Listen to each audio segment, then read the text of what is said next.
네 분하고 그리고 초시생 저하고 5명이 만나서 스터디를 했었고, 주 공부 장소는 아무래도 이제 각자의 뭐 집이나 독서실에서 공부를 했었습니다. 저도 6개월 정도를 그 바 시험을 준비를 했고, 마지막 3개월은 휴직을 해가지고 이제 스터디 카페에서 이제 하루 종일 공부를 했었습니다. 그 다음에 운영 방식은 따로 이제 앉아서 이제 문제를 풀어보고 뭐 설명하고 그런 방법도 물론은 장점이 많이 있지만, 실제 시험을 한 달, 2달 앞둔 상황에서 이제 그렇게 하나씩 그 짚어가기에는 아무래도 스터디 구성원들이 조금 부담감을 느낀다고 하여 이제 실제 시간만 재보고 문제를 푸는 방식으로 운영을 했었고요. 그리고 그 균형감은 어떻게 맞췄었냐면, 그러니까 개인 공부를 일단은 제일 큰 뿌리로 삼고, 스터디는 이제 거기에 이제 보충할 수 있는 정도로만 이제 맞추었습니다. 네, 저도 공부 장소는 비슷한 것 같습니다. 뭐 아무래도 회사 일과가 끝나면 회사 회의실에서 하고, 뭐 주말에는 회사 회의실도 이용하고, 또 제가 이제 바플에 하는 곳이 강의실에 있었기 때문에 거기서도 하고, 이제 최종 한 달 풀타임 때는 이제 스터디 카페 끊어서 하고요.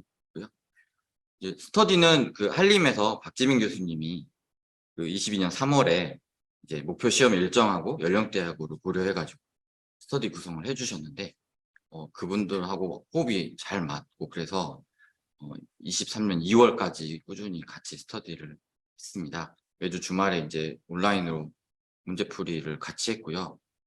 처음에는 6개월 정도는 이제 MBE 문제 같이 풀고, 나머지 후반부 6개월은 이제 ME하고 FPT까지 같이 풀었고, 이제 그렇게 스터디 공부 계획을 이제 스터디온 공통에 도움되는 계획으로 짰기 때문에, 스터디 공부의 어떤 목표, 뭐 계획도 이제 기본 공부해야 될 내용들이어가지고 스터디 공부를 한 5 정도로 잡고, 개인 공부, 이제 개인은 아까 제가 바플에 들었다고 말씀드렸는데, 그 저하고 아주 잘 맞아가지고 그것도 한 5 정도로 잡고 그렇게 공부를 했습니다.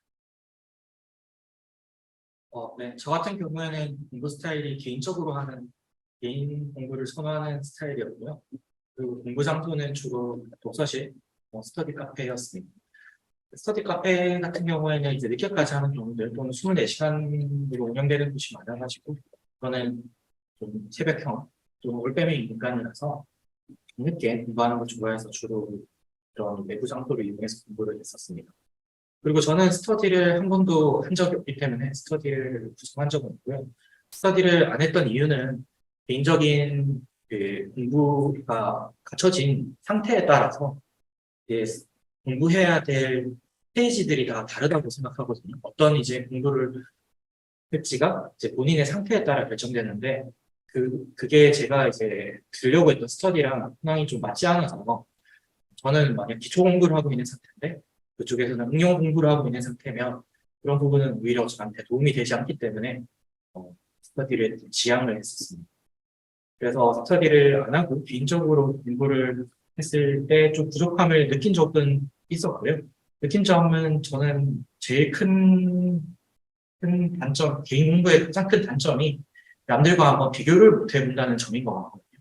내가 답안지를 쓰고 했는데 과연 이게 맞는 답안지인가, 합격할 수 있는 정도의 수준인가가 가장 의문이 많이 들었습니다. 물론 이 부분은 정답 답안지를 제공해주는 문제집들이 많기 때문에 그런 부분들을 비교해서 해결을 할 수도 있지만, 문제집에 나와 있는 정답지는 너무 또 완벽해서 그 정도를 쓸 수는 있는 게 현실이거든요. 그래서 남들 중에서 합격할 정도의 답안지, 이걸 구하는 게 스터디를 안 했을 때 가장 큰 단점이고요. 혹시 스터디를 안 하신다면 저한테 이제 얘기를 해주시면 제 개인 답안지를 드릴 수 있을 것 같아요. 저는 이제 제가 답안지를 썼던 것들을 다 파일로 가지고는 있어서 아주 미천한 수준의 답안지도 많이 있지만 그걸 참고하실 수도 있을 것 같습니다. 각 포션별 공부량이나 시간 배분은 이제 시기마다 좀 다른데, 초기에는 MBA에 100% 이제 집중을 했었습니다.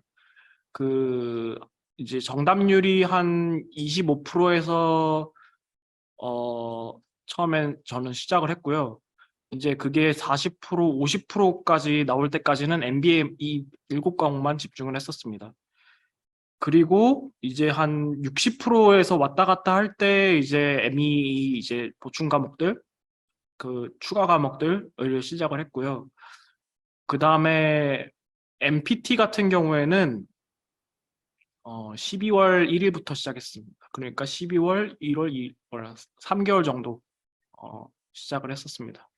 그리고 각 포션 중 어려웠던 영역은 MB 같은 경우에는 이제 처음이 좀 어렵고 좀 이제 개념이 잡히면 MB는 그래도 기출 문제의 유형이 있는 편이기 때문에 만약에 똑같은 문제가 나오면 좀 수월한 부분이 있었고 ME도 마찬가지였습니다. 다만 마지막에 이제 MPT를 제가 좀 늦게 좀 시작한 면이 있었는데 이것도 사실은 주변에서 뭐 MPT는 뭐 그냥 쉽고 그냥 뭐 옆에 있는 거 그냥 보고 따다 붙이면 된다 이런 얘기를 들어서 저도 좀 마음을 놓고 있었는데 전혀 그렇지 않습니다. MPT가 굉장히 중요한 부분이라고 저는 말씀드리고 싶고요. 그중 어려웠던 그리고 가장 애를 먹였던 부분도 MPT라고 저는 말씀드리고 싶습니다. 예, 저의 경우는 이제 그 MB에 저도 역시 조금 중점을 많이 뒀습니다. 라이팅은 득점을 올릴 수 있는 게 좀 한계가 있고 영어가 플루언트한 건 아니어서 이제 라이팅 쪽은 선방을 하고 MB에서 고득점을 해서 합격을 하자라고 생각했기 때문이고요. ME는 그 최종 6개월 남겨두고 9월, 2월 시험이었었는데 한 9월 정도부터 이제 기본 강의를 2번 정도 듣고 이제 제가 바프랩을 끊었었으니까 룰집을 계속 제 나름으로 만들었습니다. 그리고 최종 1개월에는 이제 그 룰집을 열심히 외웠고요. 그때 또 풀타임으로 했기 때문에 MPT는 그 최종 6개월에 매주 한 개씩 썼습니다. 한 이 정도 공부량 배분을 했던 것 같고요. 제일 어려웠던 영역은 저도 MPT입니다. 방금 이제 그 이선엽 하구님께 어떤 분이 좀 절대 해서는 안 된 말을 하신 것 같은데, MPT는 충분히 기간을 두고 일찍 시작을 해서 꾸준히 써서 조금 안정적으로 그래도 시간 내에 한 문제를 반드시 완결할 수 있는 준비가 돼서 들어가야 되는 것 같고요. 마지막 한 달 하면 된다. 이건 정말 그렇게 하시지 말고 매주 하나씩은 꼭 쓰는 거를 조금 일찍 시작하셔서 적어도 10개, 저는 20개까지 썼는데 그렇게 좀 쓰셔야 될 것 같습니다. 저는 MB 공부는 개인적으로 공부한 6개월 중에 초반에 3개월 동안은 MB 공부만 했었습니다. 그래서 3개월 동안 MB에 대해서 어느 정도 숙달이 다 된 이후에 ME랑 MPT 공부로 넘어갔고요. 그리고 마지막 3개월은 전업으로 공부를 하기도 했고 또 시험이 가까울수록 점점 집중도가 올라가는 상황이었기 때문에 MB를 감을 잡는 용도로 조금씩 시간을 할애해서 풀고 나머지 시간을 ME, MPT에 할애해도 충분히 공부가 다 이루어질 수 있을 정도로 시간이 다 배분이 되었습니다. 그래서 초반에는 MB, 마지막에는 ME나 MPT 이쪽에 시간을 두고 공부를 하시는 게 좋을 것 같습니다. 그리고 가장 어려웠던 부분은 저도 MPT입니다. MPT가 가장 어려운데 MPT가 어려운 이유는 MB나 ME보다는 한국인이 고득점을 하기 어려운 과목이기 때문이라고 저는 생각합니다. 객관식은 저는 외국인과 한국인의 큰 차이가 없다고 생각하고요. ME는 외우는 걸 쓰는 거기 때문에 물론 이제 문장 구조나 이런 부분에 있어서 좀 더 플루언트한 그 외국인들이 훨씬 나은 점이 있겠지만 외국인 대비해서 한 90%? 그리고 MPT는 주어진 문제를 받아서 이제 논리적으로 소술하는 거기 때문에 한국인들은 제 생각에는 잘 써도 70% 정도의 실력밖에 내기가 어렵지 않을까라고 생각합니다. 그래서 MPT가 한국인으로서 가장 어려운 과목이다 라고 생각을 해주시면 좋을 것 같고요. 그렇다고 해서 MPT를 그러면 많이 시간을 투자해서 성적을 올려야 되나 라고 생각하면 또 그렇지는 않은 것 같습니다. 그게 태생적인 문제가 있는 거기 때문에 시간 내에서 MPT를 끌어당기기보다는 그래도 최소한 내가 어느 정도는 점수를 확보한다라는 개념으로 2달 정도 이상의 시간을 잡으시면서 꾸준히 연습하시는 것이 가장 좋은 방법인 것 같습니다.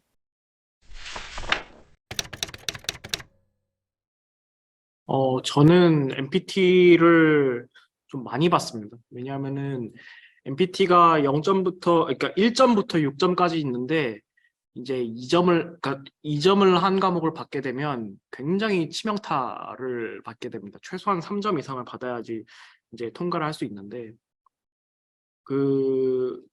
시간만 조금만 오버되면은 그냥 바로 2점이 나오는 과목이 또 MPT입니다. 사람들이 제일 간과하는 부분도 이제 MPT고요. 그래서 저는 하루에 MPT를 좀 많이 좀 이런 말 하긴 그렇지만 아침에 시작을 MPT부터 시작을 했습니다. 항상 독서실에 오면 MPT부터 하나 풀고 시작을 했습니다. 그래서 매일 하나씩은 풀었으니까 한 60개 이상은 풀었다고 보시면 될 것 같습니다.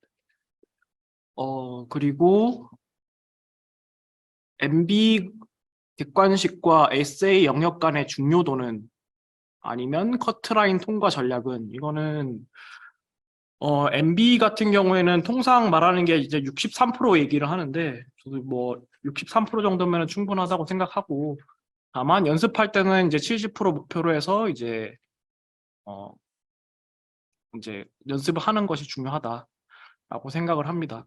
그리고 에세이 같은 경우에는 이제 점수를 명확하게 내 점수가 뭐 1점이다, 3점이다 이걸 알 수는 없겠지만 그래도 대략적으로 이제 그 빠진 룰들이 없게끔 하는 것이 그렇게 중요하거든요. 그렇기 때문에 이제 뭐 둘 다 중요도는 뭐 정말 5대 5라고 생각합니다. 자, 뭐 객관식을 150점을 맞고 에세이를 뭐 110점을 맞아서 통과했다라는 그런 전설적인 이야기도 들리긴 하는데 사실상 그거는 저는 좀 어려운 부분이 있지 않을까 생각하고 영역 간 중요도에 따지지 말고 다 고루고루 공부하는 것이 중요하다고 생각합니다. 그리고 객관식이 어려워지고 있다. 아무래도 에세이는 암기 또는 영작에 대한 부담이 있다 등등. 이거는 뭐 객관식이 예전에도 어렵고 지금도 어렵습니다. 그래서 객관식은 아까 말씀드렸다시피 에세이하고 5대 5의 비중으로 동일하게 공부를 하시면 될 것 같습니다. 예, 그 최근 시험 경향이라고 이제 이렇게 되어 있어서 뭐 저의 느낌은 그러면 이제 내가 예전 기출 문제들을 풀어봤을 때하고 내가 시험을 봤던 이번 시험하고의 차이 이렇게 좀 생각해봤는데 뭐 그렇게 차이가 있다는 느낌은 안 듭니다. 예, 그렇게 뭐 다른 분들은 좀 다르게 보실 수 있겠지만요. 저는 그래서 기본적으로 라이팅은 선방을 하고 좀 MB를 점수를 높여야 될 것 같다고 했고 이제 그렇게 합격을 했었고요. 방금 이제 이선엽 하구님도 둘 모두가 중요하다고 말씀해 주셨는데 저도 좀 동감은 하는 부분이 라이팅을 선방하려면 열심히 해야 합니다. 어려워가지고 그다음에 이제 MB는 고득점을 해야 하는데 또 라이팅 쪽에 특히 이제 ME 중에 MB 과목들은 ME를 하기 위해서 룰을 외우다 보면 MB 점수가 올라가거든요. 더 빨리 풀게 되고 더 답이 확실히 보이고 그래서 기본적으로 MB 고득점을 맞아야 되기 때문에 거의 뭐 전 기간에 걸쳐서 MB는 꾸준히 이제 충분히 열심히 하고 다만 ME도 열심히 해서 선방을 하고 MP도 ME에서 MB 과목을 열심히 하는 만큼 MB 점수도 좀 오르는 것 같습니다. 저도 앞선 두 분과 거의 의견이 비슷한데요. MB와 에세이 영역의 균형 있는 공부가 가장 저는 중요하다고 생각하고요. 물론 점수적으로만 봤을 때는 MB를 당연히 많이 좀 점수를 확보하고 에세이는 어느 정도 선방하는 수준으로 해서 합격을 하는 것이 가장 일반적인 합격 전략인 것 같습니다. 하지만 에세이를 공부하기 위해서 들이는 시간이 상당히 많은 포션을 차지한다고 생각하고요. 객관식 공부는 어느 정도 하다 보면 세츄레이션이 됩니다. 어느 정도 이상으로 공부를 한다고 해서 성적이 더 올라가는 것도 아니고 조금 공부를 안 한다고 해서 바로 성적이 떨어지는 것도 아니더라고요. 그래서 객관식은 그 어느 정도 세츄레이션 되는 수준까지 공부를 끌어올리는 것이 가장 중요하고 그 이후의 시간은 에세이에 좀 더 많이 할애하는 것이 좀 더 점수를 많이 받는 데는 유리한 것 같습니다. 그리고 객관식은 최근 들어서 어려워지고는 있다는 건 좀 느끼고 있는데 그렇다고 해서 올해 시험이 특별히 어려웠다. 그런 부분은 아닌 것 같습니다. 한 3, 4년 전부터 어려워지고 나서 그 다음에서는 또 비슷한 수준을 유지하고 있는 것 같습니다. MB 준비 교재는 일단은 모든 분들이 시작하는 게 이제 바브리 CMR이거든요. 바브리 CMR을 일단은 뭐 어떻게 생겼나 다들 이제 보실 거고, 거기에 더해서 뭐 스마트 바프랩이나 뭐 여러 가지 뭐 플렉시 카드라든가 여러 가지 이제 보충 자료들이 있습니다. 그런 것들을 다 같이 이용을 했었고, MB 준비 교재는 기출 문제입니다. 결국에는 이제 기출 문제를 다 구해서 최대한 많이 풀어보는 방법이 저는 좋았었습니다. 그다음에 ME 준비 교재도 기출 문제입니다. 어떤 뭐 5년간, 10년간, 15년간 그거는 본인이 그 가용한 시간 안에서 정하는 것이고 교재는 기출 문제로 해야 된다고 생각합니다. MPT 준비 교재 또한 기출 문제입니다. MPT도 저는 ME, MPT는 다 스마트 바프랩을 이용했었는데 그것도 이제 스마트 바프랩에서 이제 최근 것부터 해서 그리고 뭐 그 유형에 따라서 이제 선택적으로 이제 하루에 하나씩 저는 그렇게 공부를 했었습니다. 예, 그 말씀 들을 때 이제 웃음이 나왔는데 저도 기출 이렇게 써왔거든요. 예, 기출이 중요한 것 같습니다. MB는 이제 우리가 보통 기출이라고 할 때 NCB가 출간한 교재하고 SNT, 그러니까 스피치 앤 텍스트니까 그거를 좀 꼽습니다. 저는 그 SNT가 해설이 자세해서 좋았거든요. 근데 다만 해설이 자세하기 때문에 시험 준비 기간에 보면 조금 부담이 됩니다. 그 SNT의 2의 경우는 이 과목의 목차 순서로 문제가 배치되어 있거든요. SNT2를 그 2년간 학점을 취득할 때 어떤 보충 교재로 같이 보시면 저는 좋을 것 같습니다. MB 과목에 대해서 이해하고 또 문제풀이 연습을 해둘 수 있기 때문에 그 학점을 취득할 때 그 과목에 대한 SNT2를 푸는 거는 저는 못했거든요. 나중에 그걸 알게 됐는데 풀면서 야 이거는 유권 수업을 들을 때 풀었으면 좋았겠구나라는 생각이 들어서 말씀을 드리고요. 이제 시험 준비 기간에 들어가면은 그 해설이 짧은 NCB 출간 문제가 좋은 것 같습니다. 그리고 풀 때 좀 반복해서 풀어야 됩니다. 틀린 문제를 자꾸 틀리거든요. 뭐 3번까지 틀리고 막 이러겠습니다. 그래서 반복해서 푸시는 걸 권하고, 그다음에 ME도 MPT도 다 기출인데 저는 특히 ME는 자기만의 조금 룰로 만들어서 외워라는 말씀을 많이 들었거든요. 저는 좀 그렇게 했는데 아주 좋았습니다. 뭐 그 ME 기출의 포인트 시트나 또는 이제 유민 교수님이 많이 추천해 주셨던 그 스마트 바프랩 자료에서 룰을 이제 외우는데 이제 저가 조금 더 익숙한 문장으로 자꾸 바꿔서 외웠거든요. 안 외워지는 룰도 분명히 그렇게 하다 보면 좀 외워지고, 또 룰을 만들다 보면은 조금 저한테 익숙한 패턴으로 자꾸 만들게 되니까 나중에 가면은 키워드만 기억하면 룰을 쓸 수가 있더라고요. 그래서 시간은 좀 드는데, 예를 들면 그 저희 양옆에 2분 학우님 다 지금 3개월 맞은 풀타임으로 하셨는데요. 이렇게 풀타임을 하시는 분들은 그렇게 할 수 있는 시간이 되거든요. 그래서 룰을 자기식대로 좀 바꿔서 좀 외운다. 물론 뭐 기존에 있는 교재 룰이 잘 외워진다 그럼 바꿀 필요 없습니다. 나에게 익숙한 패턴의 문장이 있는 거니까. 근데 그게 아니면 잘 안 외워지거든요. 근데 내 식대로 좀 바꿔서 외우면 외워지고, 당연히 영작 부분에 있어서는 조금 문장이 허술할 수 있는데 뭐 시험에 합격하고 나서 보니까 그런 건 큰 문제는 아닌 것 같습니다. 충분히 그렇게 해서 점수를 받을 수 있기 때문에 보내드리고요.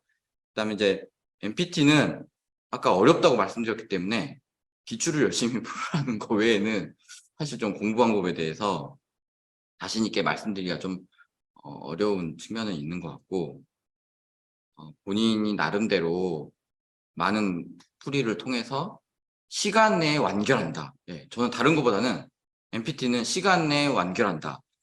나의 파트너 변호사가 나에게 2시간 내에 이걸 써오라고 했을 때는 무조건 2시간 내에 써야 되는 겁니다.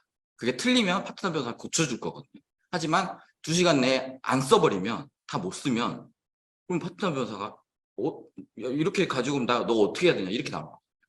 2시간 내에 써야 된다. 1시간 반 내에 한 문제를 써야 된다. 거기에 주안을 맞춰서 연습을 하시면 좋을 것 같습니다.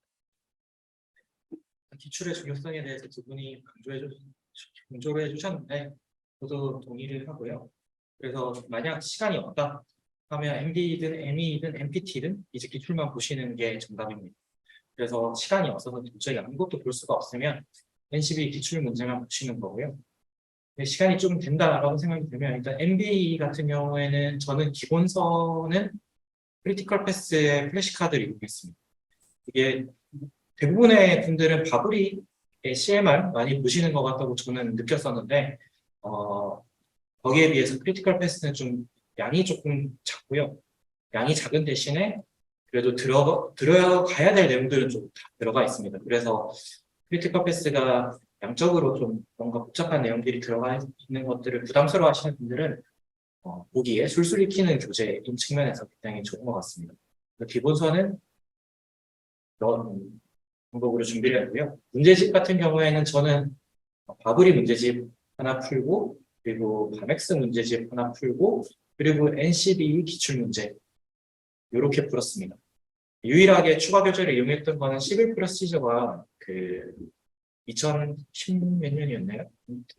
조금 중간에 이제 새로 들어온 과목이라서 기출문제 수가 조금 부족해서 시빌 프로시저만 SNT 교재를 통해서 조금 더 추가로 풀었고요. 나머지 교재는 지금 말씀드렸던 바브리랑 바맥스, 기출 이렇게 세 가지를 풀었습니다. 개인적으로 바브리는 좀 난이도가 있는 편이고 지문이 굉장히 길어서 시간적인 압박을 가지시면서 풀 필요는 없을 것 같고 시험 문제는 바브리 수준으로 시간이 많이 걸리게 문제가 나오지는 않습니다. 하지만 최고 어려운 문제를 한번 풀어서 내가 실력을 다진다 이런 마인드로 접근을 해주시면 좋을 것 같습니다.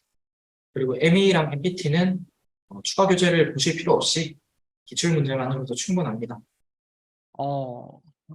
준비 기간 때 라이프 스타일은 아까 말씀드렸다시피 이제 휴직을 3개월 했고요. 저는 이게 이번 시험 합격의 키라고 생각합니다.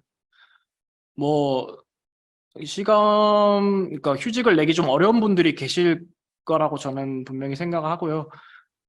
만약에 그렇다고 하더라도 막판에 일주일이나 2주일간의 이제 월차라든지 그런 집중적인 공부를 할 수 있는 시간은 꼭 확보하시길 저는 추천드립니다. 그래서 저희 고득점 공부 방법은 따로 없고 시간을 많이 확보하자라고 할 수 있습니다. 네, 라이프 스타일은 최대한 단순화시켰고요. 인간관계를 1년간 단절시켰습니다. 네. 고득점 공부 방법으로 한 가지 말씀드리고 싶은 거는 MB 과목에 ME 룰을 암기하면 MB 점수가 올라갑니다. 저도 마지막에 한 6개월 정도 몰아치듯이 공부를 했던 게 가장 유효했던 공부 방법이고 라이프 스타일이었던 것 같습니다. 특별히 고득점 공부 방법은 정도가 없기 때문에 각자에 맞게 하는 것이 좋다고 생각합니다. 체력 관리나 운동은 할 시간이 없었고요. 그냥 스트레칭 정도만 했습니다. 그리고 스트레스 받았을 때 저는 아까 돈을 아끼지 말라고 했는데 저는 마사지를 받으러 갔습니다. 마사지를 일주일에 한두 번씩은 받았던 것 같습니다. 수기 경락 같은 걸로 해서 비싼 돈 주고 한 100만 원치는 받았는데 저는 그게 비행기 값이나 호텔비보다는 싸다고 생각합니다. 예, 저는 이제 1년 중에 앞에 6개월은 등산을 했고 이제 뒤에 6개월은 공부만 하느라고 운동은 전혀 못했고 이제 틈틈이 스트레칭을 했습니다. 스트레스나 디프레스 극복을 위해서 제가 과거에 이제 사법시험을 떨어졌을 때 멘탈이 무너져서 떨어졌었거든요. 그래서 이제 생각했던 거는 적어도 이제 멘탈이 무너지면 무조건 떨어지는 거기 때문에 멘탈을 지켜가면서 끝까지 완주를 하자. 그거를 저 스스로 문장을 좀 써놓고 힘들 때마다 읽었습니다. 그러니까 나는 합격을 할 수 있을지 모르지만 완주는 할 수 있다. 완주는 할 수 있고 완주를 하면 합격을 할지도 모른다. 완주는 하자. 예, 결국 그 스트레스의 핵심은 떨어질 것 같다는 불안입니다. 근데 떨어지더라도 인생이 뭐 엄청나게 크게 이렇게 악화되는 건 아닙니다. 뭐 이선임 하구님도 경험을 해보셨겠지만 뭐 또 다른 방식의 삶이 있기 때문에 떨어지더라도 괜찮은데 적어도 멘탈이 흔들려서 완주를 못하면 무조건 떨어지는 거기 때문에 완주는 하자. 그러면 합격을 할 수도 있다. 예, 그 메시지를 써놓고 읽었는데 상당히 도움이 됐어요. 저도 과시험 때 뭐 체력 관리나 운동은 사실 전혀 하지 않았습니다. 그냥 시간적으로 많이 부족해서 운동이나 이런 부분은 신경 못 쓰고 대신에 잠을 좀 풍부하게 자려고 저는 노력했었고요. 스트레스나 디프레스 극복 방법은 뭐 따로 있지는 않습니다. 스트레스를 받든 좀 우울하든 이런 시기가 분명히 오기는 오는데 똑같이 그렇더라도 효율이 좀 떨어지더라도 똑같은 공부 시간과 공부 형태를 유지하려고 노력을 했고요. 저는 또 너무 이제 스트레스 받거나 하면 합격 수기를 읽어봤던 것 같습니다. 특히 뭐 예전에 어떤 학부모님께서 이 시험은 떨어뜨리기 위한 시험이 아니라 합격시켜주기 위한 시험이다. 본 사람도 다 할 수 있는 시험이다. 뭐 이런 글들을 보면서 좀 힘을 냈던 것 같습니다. 수험 준비 기간 동안 평균 몇 시간 정도 잤어요? 저는 잠은 되게 충분히 자서 네, 7시간에서 10시간 가까이 잤습니다. 네. 대신에 저는 하루에 한 끼 먹으면서 공부를 했었고 나머지 시간을 거의 다 이제 특별한 활동 없이 공부에 매진을 했던 것 같습니다. 저는 에세이 룰 암기 방법은 아까 말씀드렸다시피 목차를 외우라. 그다음에 마무리 기간 공부 방법은 정말 뭐 방법이랄 것도 없고 기출 많이 보고 이제 그 집중을 해서 시간을 많이 확보하라 그겁니다. 그리고 모의고사 활용법은 모의고사를 본 적이 없습니다. 그냥 시간 맞춰서 이제 보는 건데요. 실제 점수하고는 상관관계가 비슷하게 갔던 것 같습니다. 그 에세이 룰 암기는 아까 이선엽 하구님도 MB의 목차를 외우라고 말씀해 주셨는데 이제 그 목차가 중요합니다. 목차는 결국 가장 중요한 개념들, 가장 상위의 개념들입니다. 목차 암기는 정말 좋은 공부 방법이고요.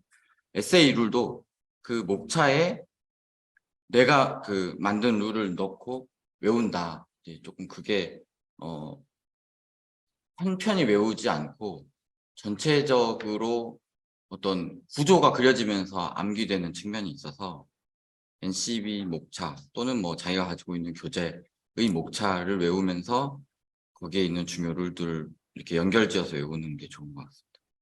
마무리 기간에 그 풀타임을 낼 수 있는 게 아까 이선임 학우님이 핵심적이었다고 말씀하셨는데 저도 마찬가지였고요. 한 달에 풀타임이 있었기 때문에 이제 합격을 할 수 있었습니다. 마무리 기간에 그 ME 룰 암기를 좀 우선한 편이었는데 왜냐면은 실제 시험장에서 과연 내가 룰을 쓸 수 있을까에 대한 이제 두려움이 분명히 있었기 때문에 이제 그 두려움을 극복하려면 룰 암기를 좀 충분히 해야겠다는 생각이어서 룰 암기를 좀 우선했었고요. 저도 가능하면 아침에 일어나서 처음 공부 시작할 때 MPT를 하나 쓰고 시작하려고 했습니다. 예.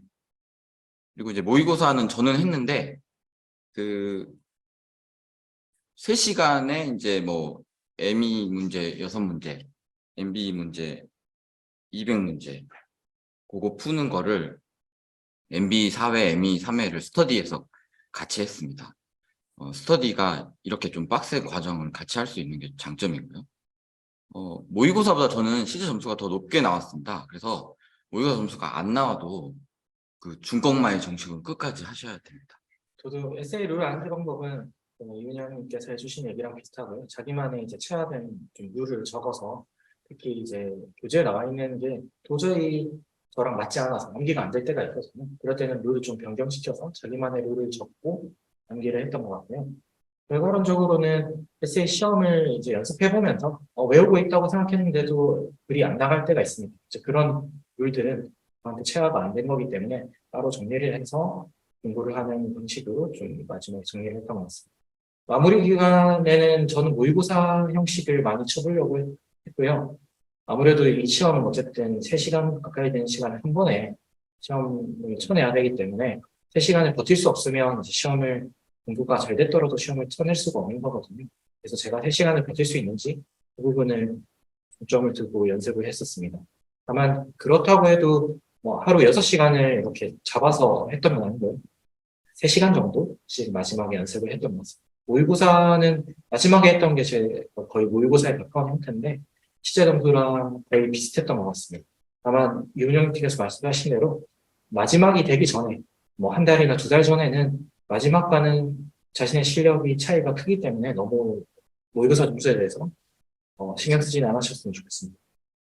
현지 출발일은 저는 시험일로부터 일주일 전에 했습니다. 일주일 전에 했는데도 초반 3일 정도는 시차 때문에 거의 잠만 잤고요. 거의 하루에 2시간, 3시간도 공부를 못했던 것 같습니다. 그리고 숙소에서 공부 및 시차 적응은 그 첫째 날에는 아예 그냥 잠만 잤고 둘째 날에는 이제 레드불 같은 걸 마시면서 좀 버티려고 했었고 셋째 날에 이제 조금 정신이 들어서 이제 시차 적응을 했었습니다. 그래서 일주일 전에는 가시기를 좀 추천드립니다. 네, 저도 일주일 전에 출발했고요. 그 현지에서 일주일이니까 이제 좀 시차가 서서히 적응이 됐습니다.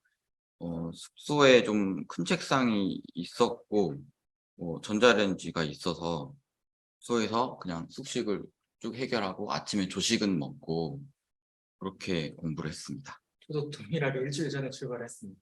일주일이 시차를 맞추기 위한 전 최소한의 시간이라고 생각하고요. 이렇게 출발하시는 것이 좋을 것 같습니다. 현지 숙소에서 뭐 공부는 시차가 적응이 조금씩 되면서 맞춰가는 형식으로 공부를 했는데요. 숙소 컨디션이 저는 그렇게 좋지가 않아서 현지에서 공부하는데 좀 어려움이 있었습니다. 그래서 숙소 정보는 좀 잘 알아보고 가시는 것이 좋을 것 같습니다.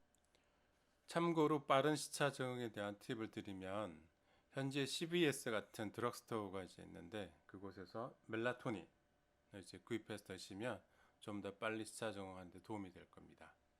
시험 당일 준비물은 그 종이에 이제 허용 반입 물품이 있는데 그거 외에는 일절 가져올 수가 없습니다. 그래서 저는 거기 종이에 적혀 있는 대로만 가져갔고요. 시험장 분위기는 아래에 있는 사진과 거의 한 98% 정도는 동일합니다. 책상의 색깔이 하얀 색깔이었다는 것만 좀 다른 것 같고요. 목격한 유의사항은 이제 처음에 들어가니까 이제 막 힙합 음악 같은 걸 좀 틀어주더라고요.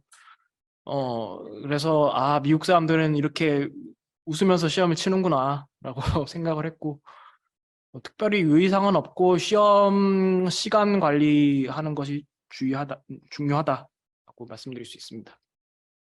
네, 그 시험 당일 준비물로 제가 기본적인 이제 안내 뭐 팔러시에 나오는 사항은 숙지를 좀 하시고 이제 이선님 하구님도 그런 맥락에서 유의사항을 말씀해 주신 거고요. 이제 조금 특이사항이라면은 이제 간식 준비가 있는데 그게 생각보다 막 소리가 나고 이런 거는 실제 시험장에서 먹을 때 약간 부담이 좀 되더라고요. 그래서 근데 간식은 분명히 필요합니다. 에너지가 딸리고 먹어야지 좀 물도 마셔가면서 해야 되거든요. 간식은 조금 잘 알아보셔가지고 나에게 맞는 걸로 준비해 가시고요. 시험장 분위기에서 특이사항은 그 JD 애들이 확실히 시험을 빨리 보고 자신 있게 봅니다. 절대 주눅을 드시면 안 되고요. 왜냐면 이제 결과를 봤더니 그 친구들은 그렇게 해서 잘 보는 거고 저는 되게 주눅 들면서 보는데 잘 보는 거거든요. 그러니까 한국인이 거기서 그런 외향적인 측면에서 좀 다르지만 결과는 똑같이 잘 본다. 그리고 또 하나는 의외로 한국인 친구들이 아주 많고 아마 한동대 친구들 같은데 젊은 친구들이 되게 자신감 있고 시험 잘 봅니다. 저의 경우는 바로 옆에 되게 젊고 그 시험을 잘 보는 친구가 있었는데 심지어는 한국인 친구까지 막 옆에서 잘 보고 시험지를 빨리빨리 넘기니까 엄청 이게 압박이 되더라고요. 근데 이제 그런 결과적으로 돌이켜보면 다 각자의 스타일로 그렇게 시험을 보는 거기 때문에 내가 준비가 돼 있으면 뭐 합격을 하는 거기 때문에 그런 거는 미리 알아두시고 영향을 받지 않겠다라고 마음 먹고 들어가시면 좋을 것 같습니다. 네. 시험 당일 준비물은 이제 뭐 당연히 NCB에서 안내해주는 물품들을 준비하면 되는데 첫날에는 에세이 시험을 봐야 되기 때문에 일반적으로 노트북을 가져가고 두 번째 날에는 MB를 치기 위한 연필을 준비하는데요. 연필은 적어도 2자루 이상이 필요한 것 같고 마킹하는 것만으로도 이제 한 자루가 달아서 없어지더라고요. 그래서 넉넉히 준비해 가시면 좋을 것 같고 말씀하신 대로 중간에 시험이 길기 때문에 드실 그런 간식들도 꼭 준비해 가시는 게 좋을 것 같습니다. 저는 혹시 감기 걸리거나 이런 컨디션 저하를 고려해서 약들도 좀 들고 왔었는데 좀 건강이 7월은 좀 다를 수 있겠지만 건강이 우려되는 사항도 준비하시면 아무래도 마음이 좀 든든할 것 같습니다. 시험장 분위기는 미국은 시험 든다고 해서 그렇게 조용하거나 아니면 주눅 드는 분위기는 아닙니다. 오히려 약간 축제 콘서트장에 제가 들어가나 이런 생각을 할 정도로 조금 업돼 있는 분들도 계시는 것 같고 그렇게 막 조용하거나 고요하지 않더라고요. 그 분위기가 저는 오히려 이제 긍정적으로 작용해서 긴장을 푸는 상황이었는데 또 시끄러운데 혼자만의 시간을 정리하고 싶은 분들은 좀 부정적일 수 있으니까 밖에서 그러면 조용한 밖에서 마음을 정리하시고 들어가시는 것이 좋을 것 같습니다. 에세이 시험 경험담과 스치면서 드는 생각들. 일단은, 그런 생각 자체가 안 듭니다. 그냥 저는 일단 딸아이의 얼굴이 막 떠올랐고요. 이 문제에서 하나만 삐끄덕해도 이제 낭떠러지다라고 저는 생각했습니다. 그리고 MA 6문제나 MPT 2문제 중 실수하거나 답안 작성을 제대로 못해서 잔상이 남았을 때 잔상이 저는 남지 않도록 저는 열심히 최선을 다했었습니다. 근데 실제로 제 같이 스터디한 친구들 중에서는 잔상이 남으면은 대부분이 좀 떨어지더라고요. 그래서 좀 그냥 훌훌 털어버리고 MB에 최선을 다했으면 좋겠습니다. 네, 첫날에 라이팅을 할 때 의외로 할만하네? 예, 상당히 공포를 가지고 들어갔는데 과연 룰이 기억이 날까? 근데 할만하네 좀 생각이 들었습니다. 그러니까 이제 프랙티스가 중요한 것 같습니다. 제가 이제 스터디를 하면서 문제를 많이 소화했고 지금 다른 합격자분들도 문제를 많이 소화하신 것 같거든요. 확실히 기출을 자기가 써본 만큼 실제 문제를 받아봐도 어차피 이제 했던 거랑 비슷하긴 하거든요. 그러니까 하던 대로 하게 됩니다. 하던 대로 하다 보면은 어느 정도 썼고 시간에 쓰고 나오면서 할만하네 이런 생각이 이제 들 수가 있습니다. 근데 그럼에도 불구하고 저는 MPT 2번 문제를 좀 실수했거든요. 두 번째 질문에 대한 답변으로 이어가면은 MPT 2번 문제를 좀 완결을 못 지어서 점심 먹으러 나갈 때 좀 아쉽다는 생각이 들었는데 뭐랄까 저의 어떤 기세를 좀 지켜가려고 했습니다. 이렇게 긍정적인 기운을 지켜가려고 했고요. 뭐 대신 MPT 1번을 내가 잘 썼어. 그래서 MPT 1번을 잘 쓰고 MPT 2번을 잘 못 썼으니까 평균으로 하면 선방한 거야. 이렇게 자기 최면을 걸고 넘어갔습니다. 예. 그리고 이제 실수가 합격에 어떤 영향을 미쳤느냐. 어떻게 보면 제가 거기서 긍정적인 마인드를 지켜가면서 그래 이렇게 계속 긍정적인 마인드로 좀 지켜가자 라고 생각을 했고 두 번째 날 MB 오후 때 위기가 왔었는데 그렇게 좀 긍정적인 페이스를 지켜갔던 게 그래도 그 위기를 극복할 수 있었던 계기 같습니다. 만약에 첫날에 조금 그런 부분에서 부정적인 마음으로 이렇게 돌아버렸다면 두 번째 시험에서 마저 위기가 왔을 때 조금 넘기기 어려웠을 거고 또 어떻게든 첫날을 긍정적인 마인드를 지켜갔기 때문에 두 번째 날 시험에서 위기를 극복할 수 있었던 것 같습니다. 저는 첫날 에세이 시험을 칠 때 약간의 경험담을 말씀드리면 노트북이 세팅을 미국 시간으로 맞춰야 되고 뭐 이런 이슈들이 있더라고요. 그리고 키보드도 아마 영문 US형으로 해야 마지막에 체크할 때 이제 이 페일이 뜨지 않고 모든 부분이 정상 처리가 될 겁니다. 근데 저는 그 부분을 준비하지 않아가지고 봤는데 시간 맞추는 법도 모르겠고 영문 키보드로 전환하는 것도 그때 안 돼가지고 조금 당황을 했던 기억이 있습니다. 그래서 처음에 노트북 세팅하실 때 그 시험 치시는 장소에 DC 시간 맞추는 거, 그리고 영문 키보드로 전환을 하실 수 있으면 네, 하셔놓고 가시는 게 좋습니다. 참고로 시험장에서는 와이파이나 이런 게 안 되기 때문에 그 영문으로 그날 당일날 전환을 하려고 보니까 뭐 다운로드를 받아야 돼서 안 되더라고요. 그래서 저는 못한 상태로 시험을 쳤고요. 근데 크게 신경을 안 써주셔도 되는 건 제가 그러면 그냥 페일한 상태로 시험을 쳤는데 점수도 나왔고 뭐 다 합격을 했기 때문에 그 부분을 하면 뭐 좋을 수는 있겠지만 뭐 못하더라도 크게 영향은 없다라고 생각하시면 될 것 같습니다. 저는 시험을 칠 때는 항상 이제 연습과 같이 치려고 생각을 많이 했고요. 연습을 하면서 사실 자기 객관화를 하는 게 좀 중요한 것 같습니다. 사실 연습 때 항상 잘 치는 건 아니잖아요. 연습을 할 때도 자기가 답안을 잘 못 쓸 때도 있고, 잘 쓸 때도 있고, 어느 정도의 변동폭이 있기 때문에 이 시험 때 내가 약간 답안을 못 쓰더라도 연습 때랑 크게 다르지 않다라고 생각하면서 그냥 웃어 넘기는 것이 저는 중요하다고 생각을 합니다. 그래서 뭐 잔상이 남아 있을 수도 있지만 되도록이면 이제 시험 때는 뭐 연습 때도 내가 못 쳤을 때도 있었기 때문에 크게 영향을 받지 않겠지라고 그냥 웃어 넘기는 것이 가장 중요할 것 같고요.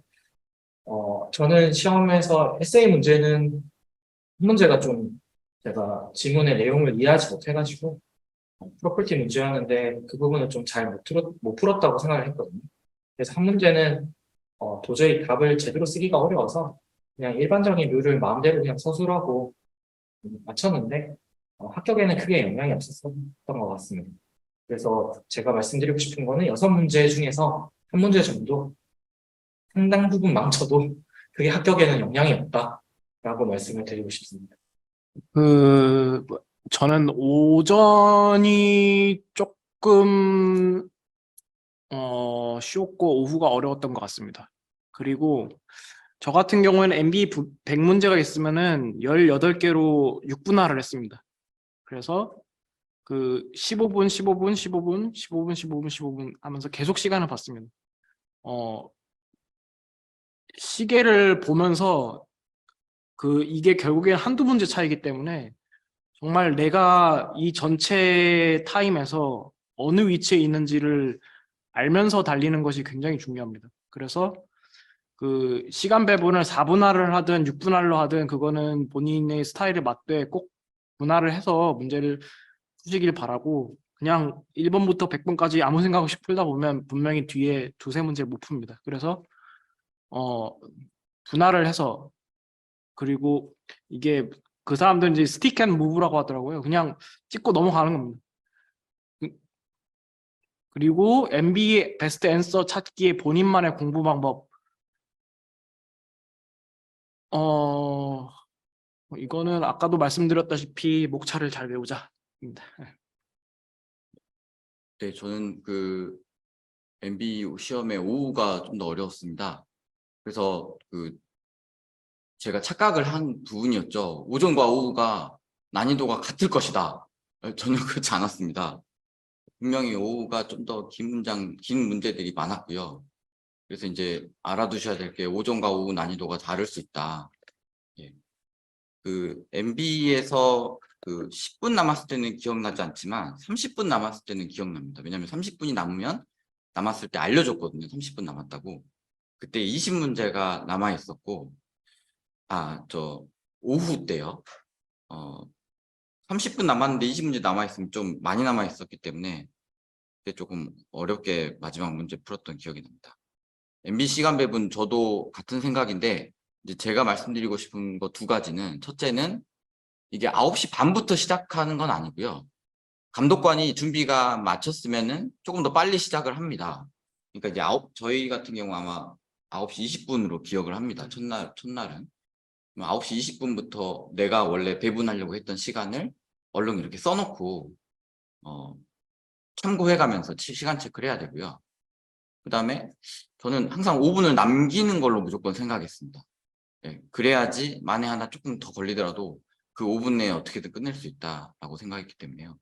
시간 배분을 2등분, 3등분 그거는 조금 연습하시면서 하면 될 것 같습니다. 그리고 그 베스트 앤서 찾기는 저는 저 질문은 조금 약간 이런 생각입니다. 그러니까 찾는다는 표현은 저한테는 맞지 않았습니다.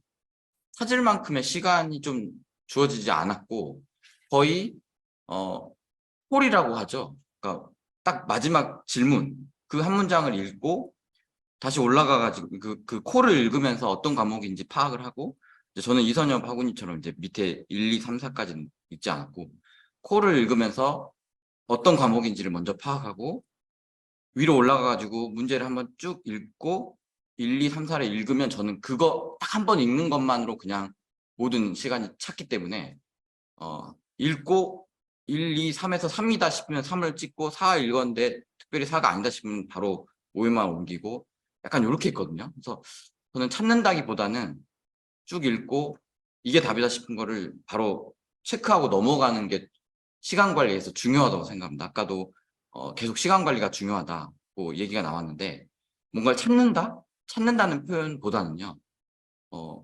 반드시 하나를 고르고 바로 넘어간다. 예, 그거 저는 맞는 것 같습니다. 저도 똑같이 오후 시험의 난이도가 더 있었고요. 요즘은 오후 시험 난이도 차이가 있을 수 있으니까 그건 조심하시면 좋을 것 같습니다. MBA 시간 배분은 저도 한 30분 정도마다 이제 문제를 내가 얼마나 풀고 있나 체크를 했던 것 같습니다. 3시간 내면 좀 매너리즘에 빠질 수도 있기 때문에 너무 긴 시간이어서 30분마다 체크하면서 내가 진행 속도를 확인을 하면 다시 한 번 더 부스팅되는 좀 효과가 있었던 것 같고요. 저도 한 10분 남겼을 때는 바꾸려고 노력했고 시험에서도 10분 남았을 때 나오는 문항수는 없었습니다. MBA 베스트 앤서 찾기는 저마다 이제 공부방법이나 이게 굉장히 좀 차이가 있을 것 같은데 저는 콜부터 읽는 스타일이 아니었고 저는 위에서부터 그냥 쭉 읽는 스타일이었거든요.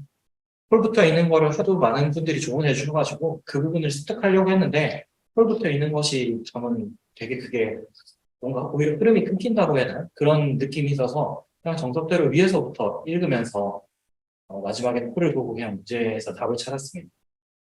답을 찾는 거는 이제 문제를 읽다 보면 yes, no에 대한 개념이 조금 더 먼저 이제 들기 마련이었고 그럼 yes, no 중에서 한 가지가 정해지면 yes만 정해졌다 하면 콜 중에서는 yes만 받고 no가 정해졌으면 no만 보고 답을 풀었습니다. 이렇게 하면 당연히 실수대로 아쉽게 틀리는 문제들이 조금 나올 수는 있는데 그런 포션이 크지는 않다고 생각을 했고요.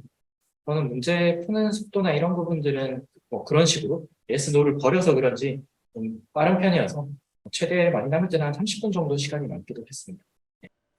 예, 감사합니다. 오늘 2시간으로 간담회를 예정한지라 아직 남아있는 질문이 있긴 하지만 시간상 이제 마무리를 해야 할 것 같습니다. 잠시 질문을 받는 시간을 가지고 마무리하도록 하겠습니다.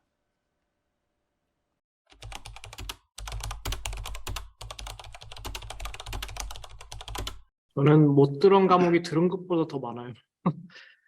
학교 공부랑은 전혀 관계가 없습니다. 그냥 다시 시작한다고 보시면 돼요. 예, 저는 이제 그런 부분에서는 좀 밥프랩이 필요한 것 같습니다. 밥프랩에서 강의 듣고 기출문제 풀면서 결국 그 과목을 이제 내가 소화해야 되는데 혼자 이렇게 읽어서는 어려운 것 같고요. 뭔가 강의는 필요한 것 같습니다. 도움이 안 되는데 학교에서 웬만한 과목을 다 소화했었습니다. 그래서 가장 학교 학점 신청할 때 그 부분을 중점에 두고 학점 신청을 수강 신청을 했었고요. 그래서 한 과목 정도 말고는 학교에서 수업을 전부 다 커버했었습니다.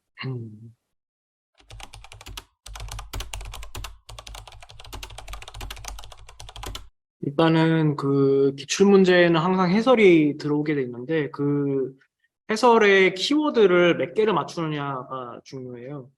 이제 그거에 대해서 여러 가지 참고 서류 교재가 있는데 이제 저 같은 경우에는 그 바브리에서 나온 애미는 안 봤어요. 왜냐하면 바브리에서 나온 애미는 이제 콤보박스가 처리가 돼 있고 이제 이슈가 맞으면 체크해서 그 체크 개수대로 이제 점수를 매기는데 실제로는 그렇게 점수화가 안 되는 걸로 알고 있거든요. 경중이 있고 중요한 핵심 단어를 콕 찍어야 거기서 가산점을 많이 받기 때문에 일단은 저는 중요한 키워드가 대부분이 많이 들어있으면 고득점이다라고 생각했습니다. 그 에세이 모범 답안이 워낙 이제 분량도 많고 잘 써져 있고 심지어는 이제 샘플 답안으로 각 주리딕션에서 올려주시는 것도 학생들이 정말 잘 쓰기 때문에 어떻게 시험장에서 이렇게 썼지? 이제 아마 그쪽 맥락 좀 질문이신 것 같습니다. 근데 이제 합격을 해보고 특히 아예 전략을 조금 선방하는 쪽으로 잡기 때문에 뭐 예를 들면 에세이는 보통 7, 800자들을 기본 이상 그 이상을 쓰거든요. 샘플 답안들 보면은.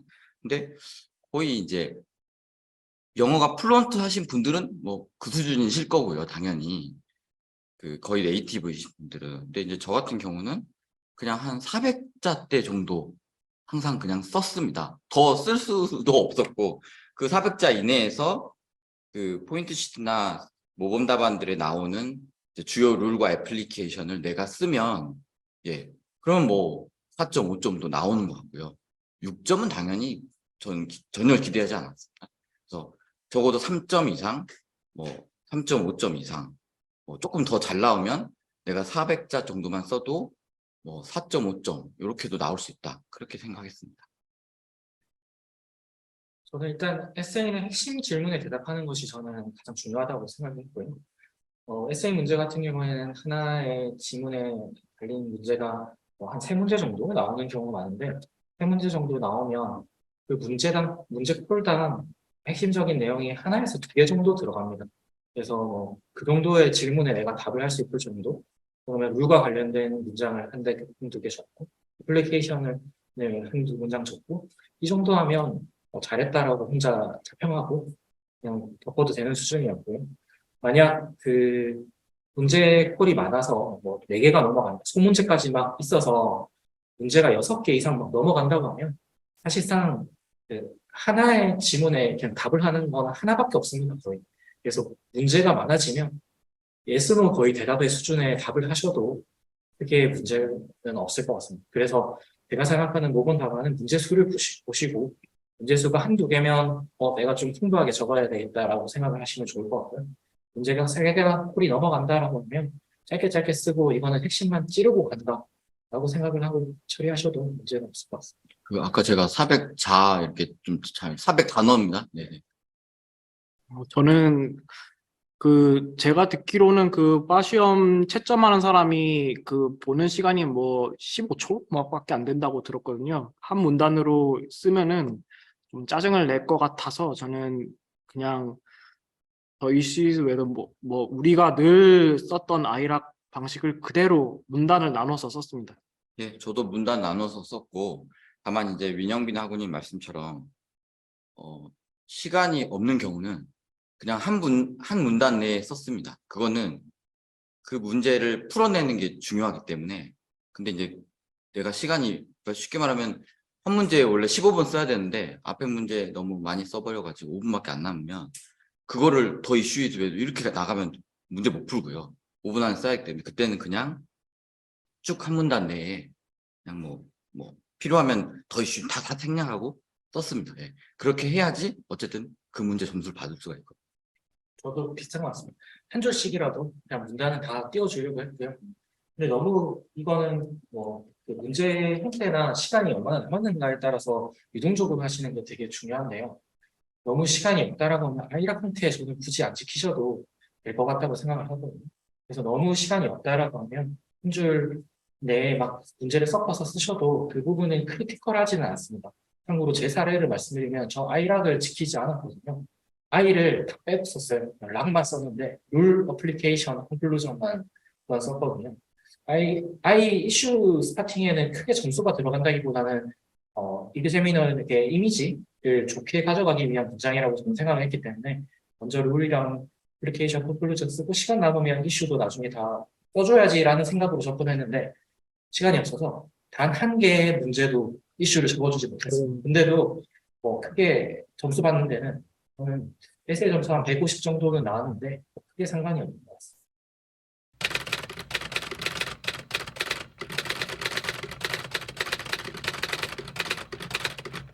저는 2,000개를 한 3-4번 봤습니다. 기출만 봤어요. 저는 반복해서 푼 문제 포함해서 한 1,800문제라고 카운팅하고 있습니다. 저도 한 2,000개에서 3,000개 사이로 본 것 같습니다. 네, 바시험 준비와 관련해서 마지막으로 들려주고 싶은 말과 초시 합격 비결의 자신만의 노하우에 대해서 부탁드리겠습니다. 시간 확보. 어떻게든 직장 생활하면서 시간 확보하는 것. 그리고 두 번째는 집중. 막판에 이제 집중하는 게 중요하다. 세 번째는 MPT. 이렇게 말씀드리고 싶습니다. 예, 저도 오늘 아주 그 뜻깊고 또 이렇게 합격을 해서 동료분들에게, 재학생, 졸업생분들에게 저의 이야기를 들려줄 수 있고 도움을 드릴 수 있다는 게 참 기쁩니다.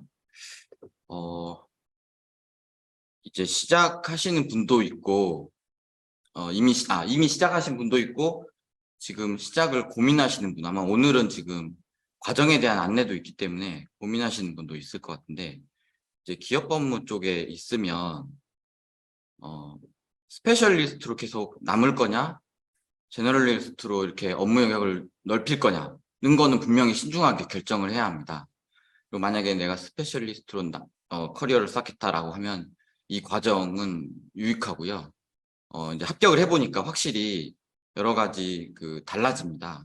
유익하고, 특히 아까 중공마 이선엽 학우님이 말씀해 주셨는데, 포기하지 않으면 정말 되는 시험 같습니다.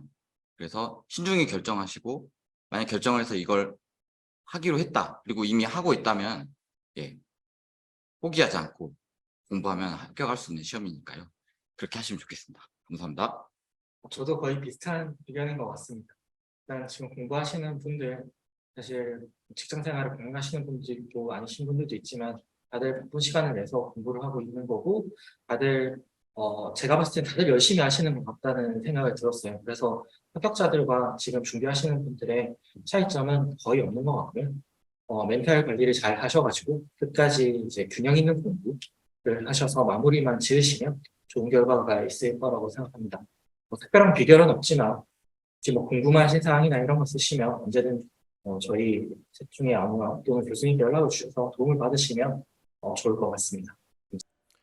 네, 단 한 번에 미국 변호사 시험에 합격한 합격자 3인 3색의 소음기에 간통하는 공통분모와 함께 각자의 특성이 살아있는 합격자 간담회였던 것 같습니다.